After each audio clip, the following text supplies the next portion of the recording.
Hey, welcome to this extra Half the Battle. As promised, there are 3 more extra toy reviews coming as a thank you for the successful charity drive.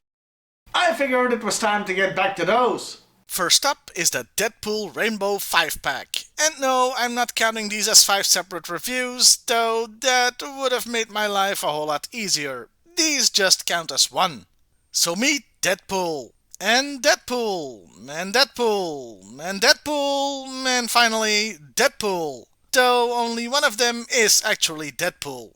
This Rainbow Squad 5-pack was released in 2018 with, it should not surprise you to learn, very few original body parts. It was part of the Marvel Legends 4-inch line. So, how did this pack come to be? Did Deadpool want his own Power Rangers team? By the way, you should later totally tell your grandkids these were the original Power Rangers. Was he jealous of all the differently colored Batman figures out there? Well, actually, this set is a tie-in to his comic book series. Yeah, he once started his own Heroes for Hire group, later called Mercs for Money after Luke Cage sued him. The group was made up of D-list Marvel characters, like none of these are getting into the MCU anytime soon. At first they all wore identical Deadpool costumes, but later chose separate colors, hence the action figure pack. So let's take a look at the toys themselves. Okay, remember when I said there were almost no original body parts? Well, that's not just because these 5 all have the exact same mold. No, it's also because most of this mold is a reuse from a 2009 Deadpool figure, with only the head being a new sculpt as far as I could tell, meaning that Hasbro produced this in their patented as cheap as possible way. Never change, Hasbro. Also, that original Deadpool figure, it was part of the X-Men Origins Wolverine action figure line. You know, the movie where Deadpool looked nothing like this. Putting a comic-accurate Deadpool in that toy line was just rubbing salt into the wound, wasn't it?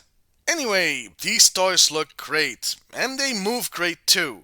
They got the articulation that you'd expect from the Marvel Legends 4-inch line, with, compared to G.I.Joe figures, extra movement at the wrists and feet, as well as double-jointed knees.